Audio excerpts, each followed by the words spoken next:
إن تقرضوا الله قرضا حسنا يضاعف لكم ويغفر لكم والله شكور حليم عالم الغيب والشهادة العزيز الحكيم صدق الله العظيم. سبحان اللہ. اللهم صل على محمد وعلى آل محمد كما صليت على إبراهيم وعلى آل إبراهيم إنك حميد مجيد. اللهم بارك على محمد وعلى آل محمد كما باركت على إبراهيم وعلى آل إبراهيم إنك حميد مجيد.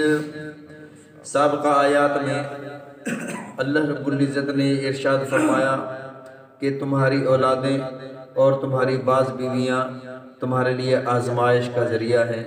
اللہ ان کے ذریعے سے تمہیں آزماتے ہیں. اگر ان سے کوئی غلطی ہو جائے یا شریعت کے معاملے میں کوئی ایسا معاملہ پیش آ جائے کہ یہ تمہیں اس سے روکیں تو آپ سختی نہ کرو، پیار سے سمجھاؤ، معاف کر دو. فَاصْفَحُوا کا معنی ہوتا ہے معاف کرنے کے بعد اس پر مٹی ڈال دو جیسا کہ کچھ ہوا ہی نہیں ہے. فَإِنَّ اللَّهَ غَفُورٌ رَحِيمٌ. تم کمزوروں پر رحم کرو گے، اللہ تم پر رحم فرمائیں گے. تم اپنے ماتحتوں کو بخش دو گے، اللہ تمہاری بخشش فرما دیں گے. آج کی آیت میں اللہ رب العزت نے ارشاد فرمایا اللہ کی بخشش، اللہ کی رحمت لینے کا ذریعہ یہ ہے کہ تم اللہ کی راہ میں خرچ کرو. فرمایا فَاتَّقُوا اللَّهَ مَا اسْتَطَعْتُمْ. پس تقوی اختیار کرو تم. فَاتَّقُوا اللَّهَ تم اللہ سے ڈرتے رہو. مَا اسْتَطَعْتُمْ جس قدر تم طاقت رکھتے ہو، جتنا تم ڈر سکتے ہو. جو کام اللہ نے منع فرمایا وہ نہ کرو، جن سے اللہ نے منع فرمایا وہ چھوڑ دو. تقوی نماز پڑھنا تقوی نہیں، روزہ رکھنا تقوی نہیں، یعنی جن چیزوں کو کرنے کا حکم ہے اس کا نام تقوی نہیں ہے. جن چیزوں کو چھوڑنے کا حکم ہے اس کا نام تقوی ہے. سود نہ کھاؤ، شراب نہ پیو، بدکاری نہ کرو، غیبت نہ کرو، برائیاں نہ کرو. وَاسْمَعُوا پہلے تو تقوی اختیار کرو جتنا تم طاقت رکھتے ہو. وَاسْمَعُوا اللہ اور اس کے رسول صلی اللہ علیہ وسلم کی باتیں سنو. جہاں اللہ ایمان والوں کو خطاب فرمائے تو وہاں خاص ایمان والے مراد ہوتے ہیں. اب اللہ فرماتے ہیں جتنا طاقت رکھتے ہو تقوی اختیار بھی کرو. وَاسْمَعُوا اور اللہ کی بات بھی سنو. آپ بتائیں کہ نماز جمعہ جب ہم پڑھتے ہیں تو جمعہ کے لیے زیادہ لوگ کس وقت آتے ہیں؟ اس وقت آتے ہیں جب خطیب کہتے ہیں بھی سنتے پڑھ لو تاکہ ہمیں سننا نہ پڑے. درس میں کتنے لوگ، جماعت پہ کتنے ہوتے ہیں اور درس پہ؟ یہ کسی ایک مسجد کا المیہ نہیں ہے. آپ کسی بھی مسجد میں چلے جائیں، کسی بھی خطیب کے پیچھے چلے جائیں، آپ کو یہ بات نظر آئے گی. یہ اس بات کا ہمارے اندر فقدان ہے. وَاسْمَعُوا اللہ فرماتے ہیں سنو، ہم کہتے ہیں نہیں سنتے. فرمایا سنو گے تو اطاعت کرو گے. وَأَطِيعُوا سننے کے بعد اطاعت کرو، اس پر عمل کرو. وَأَنفِقُوا پھر اس کے بعد اللہ کی راہ میں خرچ کرو. جو فضائل سنو گے پھر اطاعت کرو گے، اطاعت میں پھر اللہ کی راہ میں تم خرچ کرو گے. خَيْرًا لِأَنفُسِكُمْ یہ تمہارے لیے بہتر ہے. کہیں یہ نہ سمجھ بیٹھنا کہ اللہ کا کوئی فائدہ ہوگا اس میں. اللہ فرماتے ہیں یہ تمہارے لیے بہتر ہے.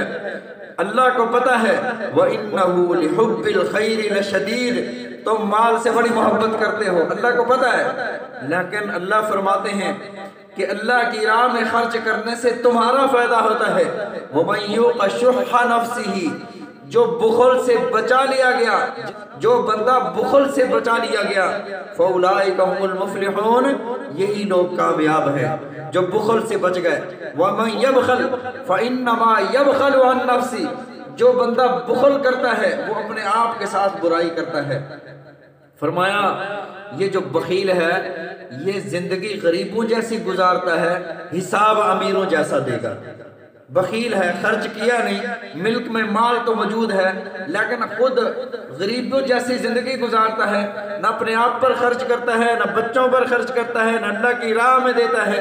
جب حساب و کتاب کا دن آئے گا امیروں کی لائن میں کھڑا ہو کر حساب دے رہا ہوگا. فرمایا ان تقرضوا قرضا حسنا یضاعف لہ، اگر تم اللہ کو قرض حسنہ دو، تو اللہ تو مالک الملک ہے، اس کی تو ساری سلطنتیں ہیں، تنزع الملک ممن تشاء، جسے چاہتا ہے سلطنت عطا کرتا ہے، جس سے چاہتا ہے حکومت چھین لیتا ہے، ساری چیزیں تو اس کے پاس ہیں، تو اللہ کیسا قرضہ لینا چاہتے ہیں؟ ان تقرضوا اللہ قرضا حسنا، اگر تم اللہ کو قرض حسنہ دو یعنی اللہ کی راہ میں خرچ کرو، جیسے لوگوں کو قرضہ دے کر تم واپس لیتے ہو ایسے اللہ تمہیں واپس دے گا، لیکن دے گا کیسے؟ یضاعفہ لکم، دگنا کر کے تمہیں اللہ دیں گے۔ کسی صدقے کا اللہ 700 گنا دیتے ہیں اور کسی نیکی کا اللہ 10 گنا دیتے ہیں۔ من جاء بالحسنۃ فلہ عشر امثالھا، فرمایا کہ جو بندہ نیکی کرتا ہے ہر نیکی پر اللہ اسے 10 نیکیاں عطا فرماتے ہیں، اور فرمایا کہ جو بندہ جہاد میں اللہ کی راہ میں خرچ کرتا ہے ایک کے بدلے اللہ اسے 700 عطا فرماتے ہیں، اور جو رمضان المبارک میں ایسے خرچ کرتا ہے اللہ 70 گنا اضافہ فرما دیتے ہیں۔ 700 کو 70 سے ضرب دے لو، 49,000 نیکیاں، 1 روپے خرچ کرنے پر 49,000 خرچ کرنے کا ثواب۔ پھر اللہ فرماتے ہیں اس پر بھی میں دگنا کر دیتا ہوں، یضاعف لکم، ایک تو دگنا کر کے واپس کرتا ہوں، وَيَغْفِرْ لَكُمْ، اور تمہاری ساتھ بخشش بھی کر دیتا ہوں۔ قرض حسنہ کسے کہا جاتا ہے؟ وہ قرض جس پر سود نہ ہو، ملتا تو واپس ہے، قرض دینے والے کو وہ قرض حسنہ واپس ملتا ہے، لیکن اس پر سود نہ ہو، وہ قرض حسنہ جس پر کوئی تکلیف نہ دی جائے۔